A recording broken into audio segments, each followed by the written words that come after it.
ఉత్తర Korea నుంచి ఒక సంచలన వార్త ప్రపంచాన్ని ఒక్కసారిగా కిమ్ ఉలిక్కిపడేలా చేశారు.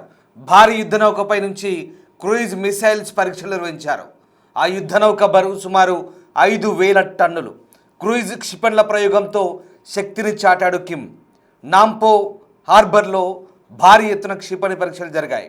కార్యక్రమాన్ని స్వయంగా కిమ్ పర్యవేక్షించారు. వార్షిప్ను వినియోగంలోకి తెచ్చే ముందు మాక్ డ్రిల్ జరిగింది. ప్రపంచాన్ని కిమ్ డెసిషన్ కుదిపేస్తోంది.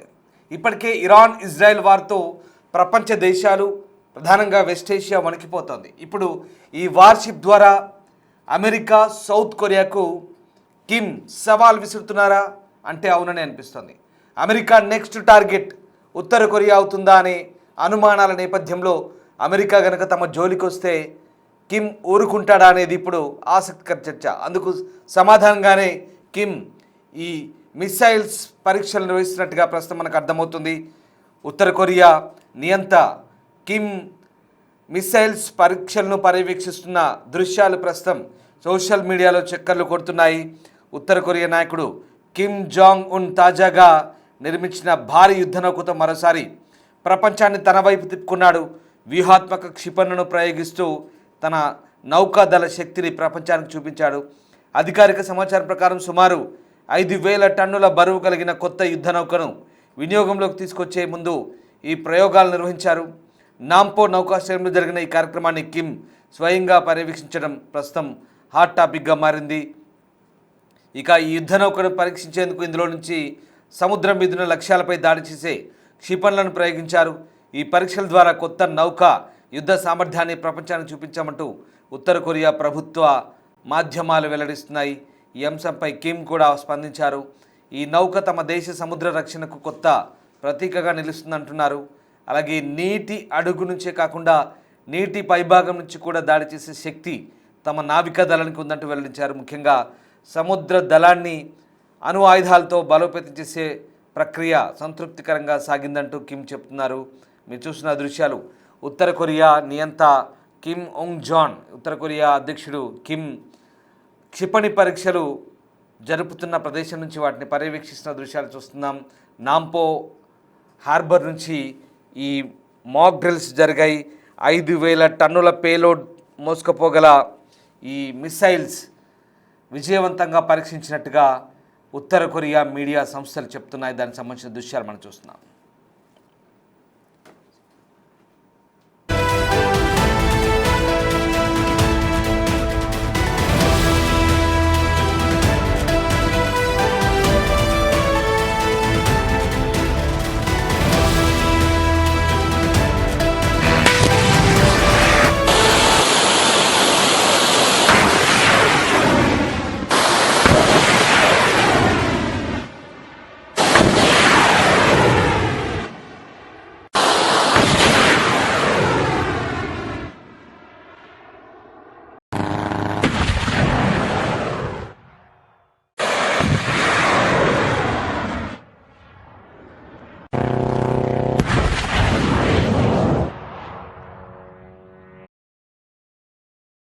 ఇక ఈ విజయంతో తమ దేశ సముద్ర రక్షణ విభాగంలో పెద్ద మార్పు వచ్చిందంటూ చెప్తున్నారు కిమ్. దాదాపు 50 సంవత్సరాలుగా సాధించలేని స్థాయిలో ఇప్పుడు సముద్ర సార్వభౌమత్వాన్ని రక్షించే శక్తి పెరిగిందంటున్నారు. కొత్తగా నిర్మిస్తున్న యుద్ధ నౌకల శ్రేణిలో ఇది తొలి నౌకగా భావిస్తున్నట్టుగా వెల్లడించారు.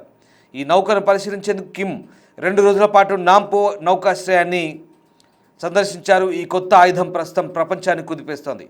ఇక అమెరికా దక్షిణ కొరియా నుంచి వస్తున్న ఒత్తిడిని ఎదుర్కోవాలంటే శక్తివంతమైన నిరోధక శక్తి అవసరమని ఉత్తర కొరియా భావిస్తోంది. చాలా కాలంగా ఆ విషయాన్ని చెబుతూ వస్తోంది.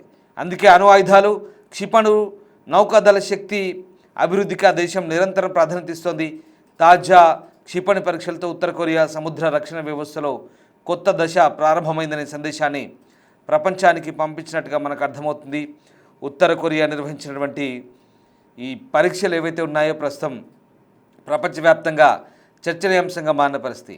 కిమ్ జోంగ్ ఉన్ ఆధునీకరించబడ్డ నావికాదళ యుద్ధ నౌకను సందర్శించి క్షిపణి పరీక్షను పరిశీలించినట్టుగా స్థానిక కొరియన్ మీడియా సంస్థలు చెప్తున్నాయి.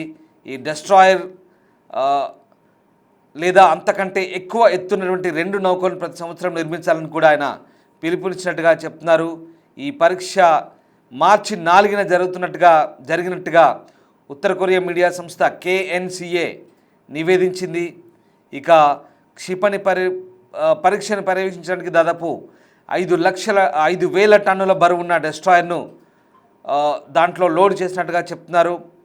ఇక కిమ్ జోంగ్ ఉన్ ప్రకారం ఆ దేశ నావికాదళం ఇప్పుడు అత్యంత శక్తివంతమైనటువంటి దాడి సామర్థ్యం కలిగినట్టుగా ఉత్తర కొరియా రాష్ట్ర వార్తా సంస్థ KCNA నివేదిస్తోంది. గత నెలలో జరిగిన పాలక పార్టీ 9వ కాంగ్రెస్ అంటే ఆ పాలక పార్టీ జనరల్ బాడీ సమావేశంలో అంగీకరించిన కొత్త జాతీయ పంచవర్ష ప్రణాళికలో భాగంగా పసిఫిక్ మహాసముద్రంలో ఉత్తర కొరియా నావికా దళాన్ని ఆధునీకరించడం, అలాగే ఆ దేశ సముద్ర శక్తిని పెంచడం వంటి అంశాలపై తీర్మానాలపై చర్చ జరిగింది. ఇక వీటి గురించి కిమ్ కొత్త పిలుపునిచ్చారు. కొత్త పంచవర్ష ప్రణాళిక కాలంలో ప్రతి సంవత్సరం ఈ డెస్ట్రాయర్ క్లాస్ క్షిపణులు లేదా అంతకంటే ఎక్కువ అప్డేటెడ్ వెర్షన్లను ప్రతి సంవత్సరం 2 తయారు చేసేందుకు సంసిద్ధంగా ఉండాలంటూ ఆయన తమ రక్షణ రంగ నిపుణులకు సూచించారు. ఆ దేశ అధ్యక్షుడు కిమ్ బుధవారం 2 రోజుల పర్యటనలో భాగంగా నాంపో షిప్ యార్డ్లో ఉన్నారు. మంగళవారం, బుధవారం 2 రోజులు కూడా ఆయన అక్కడే ఉన్నారు. ఈ పరీక్షలు 4వ తేదీన జరిగినట్టుగా తెలుస్తోంది. ఉత్తర కొరియా డెస్ట్రాయర్లకు చోహాన్ నౌక పేరు పెట్టింది. సో ఆ రకంగా ప్రస్తుతం ఆ నౌక నుంచి ప్రయోగిస్తున్నటువంటి మిసైల్ టెస్టులను కిమ్ ఉంగ్ జోన్ ఎంతో టీవీగా దర్జాగా అక్కడి నుంచి వాటిని వీక్షిస్తున్న దృశ్యాలు చూస్తున్నారంటూ ఆ దేశ మీడియా చెప్తుంటే కిమ్ ఎంత ఆయుధ సంపత్తి పెంచుకోవడంలో ఆసక్తిగా ఉన్నారో మనకు అర్థమవుతుంది. అసలు ఆ దేశంలో ఏం జరుగుతుందో ఆ దేశ మీడియా చెప్తే తప్ప తెలియదు. బయట ప్రపంచానికి ఉత్తర కొరియాలో ఏం జరుగుతుందో తెలియదు. అక్కడ ప్రజలు ఎలా ఉంటున్నారో తెలియదు. అక్కడ సైనికుల గురించి తెలియదు. అక్కడ సామాన్య ప్రజల జీవిత విధానం గురించి తెలియదు. వాళ్ళ జీవన శైలి గురించి తెలియదు. అక్కడ ఫోటోగ్రఫీ బంద్, వీడియోగ్రఫీ బంద్. ముఖ్యంగా విదేశీ పర్యాటకులకు అనేక ఆంక్షలు ఉంటాయి. అసలు పర్యాటకులు ఎవరు ఆ దేశంలో అడుగుపెట్టడానికి కూడా సాహసం చేయరు. ఎందుకంటే అంత నిర్బంధ పాలన, అక్కడి ప్రజలు దుర్భర పరిస్థితులు గడుపుతున్న ఆ దేశ రక్షణ రంగాన్ని మాత్రం $1 బిలియన్ ఖర్చు పెట్టి కిమ్ డెవలప్ చేస్తుంటాడు. ఆ దేశం ఆర్థికంగా దివాలా తీసినా, ఆ దేశంలో పరిస్థితులు బాగాలేకపోయినా, దారిద్ర్యం వెంటాడుతున్నా, దేశంలో దుర్భర పరిస్థితులు, ద్రవ్యోల్బణం ఉన్నా, లేదా ఆ దేశంలో తిండికి కరువు ఉన్నా కానీ ఆయుధాలకు మాత్రం కొదవ లేకుండా కిమ్ చూసుకుంటారు. ఇక తనకు అనుకూలమైన వ్యక్తుల్ని అక్కడ సైనిక జనరల్గా పెడతారు. ఏమాత్రం తేడా వచ్చినా కిమ్ వాళ్ళందరినీ సైనిక జనరల్ను, ఉన్నత పదవుల్లో ఉన్న వ్యక్తులను కూడా నిర్దాక్షిణ్యంగా చంపుతారని ఒక టాక్ ఉంది. తన విశ్వాసపాత్రులుగా ఉన్న వాళ్ళని ఆయన నియమించుకుంటారు. ఒకవేళ ఏమాత్రం తేడా వచ్చినా వాళ్ళని చంపి కుక్కలకు కూడా ఆహారంగా వేస్తారంటూ గతంలో చాలామంది చెప్పుకొచ్చారు. అలాగే ఆయన వెంట తీసుకొచ్చిన వ్యక్తుల్ని కూడా భుజం మీద చెయ్యేసి తీసుకొచ్చి అక్కడే చెయ్యి తీసి ఆయన వదిలేస్తే కింది నుంచి అలాగే అట్నుంచి అటే జారిపడి ముక్కలుగా బ్లేడ్లతో కట్ చేయబడ్డట్టుగా కొన్ని వీడియోలు కూడా మనం చూసాం. అంటే అంతటి మూర్ఖమైనటువంటి ఆలోచన కలిగిన వ్యక్తిగా, అంత క్రూరమైనటువంటి ఆలోచన కలిగిన వ్యక్తిగా కిమ్కు పేరుంది. అంతేకాదు విదేశీ పర్యటనలు వెళ్ళిన ఆయన సొంత ట్రైన్లో వెళ్తారు, సొంత బలగంతో వెళ్తారు, సొంత సెక్యూరిటీతోనే విదేశాల్లో కూడా ఆయన తిరుగుతారు.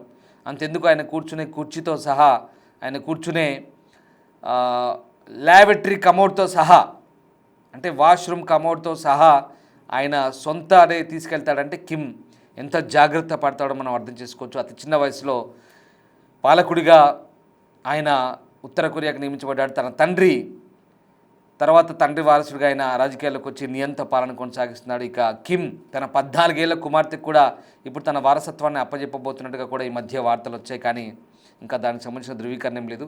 సో ఉత్తర కొరియా ప్రస్తుతం ఈ 5,000 టన్నుల చోహాన్ క్లాస్ డిస్ట్రాయర్లను ప్రస్తుతం విజయవంతంగా ప్రదర్శించింది. సో ఆ రకంగా ఈ చోహాన్ క్లాస్ డిస్ట్రాయర్లను మరిన్ని తయారు చేసేందుకు సిద్ధంగా ఉన్నారు. సో మొత్తం ఇవన్నీ కూడా బాలిస్టిక్ అలాగే క్రూయిజ్ క్షిపణులను దీని ద్వారా ప్రయోగించవచ్చు. ఇది విధ్వంసక నావిక ఆయుధాలను కలిగి ఉంటుంది. అలాగే ఈ నౌకను రష్యా సహాయంతో లేదా సాంకేతిక ఇన్పుట్తో తయారు చేసి ఉండవచ్చని దక్షిణ కొరియా సైనిక అధికారులు భావిస్తున్నారు. సో ఆ రకంగా ఇప్పుడు ఇది మార్చ్ 3న జరిగినటువంటి ఆర్మీ స్నిప్పర్ల పోటీకి కిమ్ హాజరైన చిత్రాలను కూడా ఆ KCNA అంటే లోకల్ మీడియా విడుదల చేసింది. నియంత్ర సైనిక అభివృద్ధికి ప్రాధాన్యత ఇస్తూనే అమెరికా మరియు దాని మిత్ర దేశాల నుంచి రెచ్చగొట్టే చర్యలను ఆయన వాళ్ళకు షాక్ ఇచ్చేందుకే ఈ పరీక్షలు జరిపినట్టు తెలుస్తుంది. ముఖ్యంగా కిమ్ ఉత్తర కొరియాకు దక్షిణ కొరియాకు పడదు. సో ఈ రెండు దేశాల మధ్య భయంకరమైనటువంటి వైరం శత్రుత్వం ఉంది. రెండు కొరియాగా ఉండి విడిపోయిన తర్వాత, ఉత్తర కొరియా విడిపోయిన తర్వాత ఆ దేశానికి ఈ నియంత పాలకుడు వచ్చిన తర్వాత సౌత్ కొరియాని ఏ రకంగా టార్గెట్ చేద్దామంటే ఆయన చూస్తున్నాడు. సౌత్ కొరియా నుంచి ఒప్పుంది. సౌత్ కొరియా డెవలప్ అయింది బ్రహ్మాండంగా. సౌత్ కొరియా ఇవాళ ప్రపంచ వాణిజ్యంలో దూసుకుపోతుంది. అంతేకాదు ఒక అభివృద్ధి చెందిన దేశాల సరసన ఉంది. కానీ ఉత్తర కొరియా మాత్రం ప్రజలు దౌర్భాగ్యంలో ఉన్న, దారిద్ర్యాన్ని అనుభవిస్తున్న కిమ్ లాంటి నియంత పాలకుడి చేతిలో అక్కడ ఏం జరుగుతుందో తెలియని పరిస్థితి. సైనిక సంపత్తి, ఆయుధాలు మాత్రం భారీగా తయారు చేసుకుంటున్నారు. కిమ్ ఆలోచన ఒక విధ్వంసంతో కూడినటువంటి ఆలోచన. కిమ్ లాంటి ఒక ప్రమాదకరమైనటువంటి నేత ప్రపంచంలో మరెవరూ లేరంటూ కూడా కొన్ని వాదనలు వస్తాయి. అలాంటి కిమ్కు సరైన మొగుడు అమెరికానే అంటూ కూడా కొంతమంది రకరకాల వార్తలను కూడా సర్క్యులేట్ చేస్తుంటారు. ఇక్కడ అమెరికా నుంచి థ్రెట్ పొంచి ఉన్న నేపథ్యంలో, అమెరికా నుంచి ముప్పు పొంచి ఉన్న నేపథ్యంలో కిమ్ అమెరికాకి ఇప్పుడు సమాధానం చెప్పే దిశగా ఈ మిస్సైల్ను తయారు చేశారంటూ చెప్తున్నారు. కిమ్ రష్యాతో సన్నిహితంగా ఉంటాడు, కిమ్ చైనాతో సన్నిహితంగా ఉంటాడు. కిమ్ ఆలోచన విధానం వేరు, కిమ్ మాట తీరు వేరు. కిమ్ హెచ్చరికలు జారీ చేశారంటే కూడా అదే స్థాయిలో ఆయన ఆలోచన విధానానికి అద్దం పట్టేలా ఉంటాయి. సో ఇప్పుడు ఇరాన్, ఇజ్రాయెల్, అమెరికా వారు జరుగుతున్న ఈ సందర్భంలో కిమ్ ఈ క్షిపణి పరీక్షలు చేయడం ప్రాధాన్యత సంతరించుకుంది. ఇది దక్షిణ కొరియాను, అమెరికాను ఉద్దేశించే కిమ్ ఈ ప్రయోగాలు చేసినట్టు చెప్తున్నారు. ఇక అమెరికా నెక్స్ట్ టార్గెట్ ఉత్తర కొరియా కాబోతుంది, నార్త్ కొరియా కాబోతుందంటూ వార్తలు వస్తున్న నేపథ్యంలో కిమ్ ఈ మిస్సైల్ టెస్ట్ ద్వారా అమెరికాకి అలాగే తన శత్రుదేశమైన సౌత్ కొరియాకి ఈ రకమైనటువంటి సంకేతాలు పంపినట్టుగా విశ్లేషకులు భావిస్తున్నారు.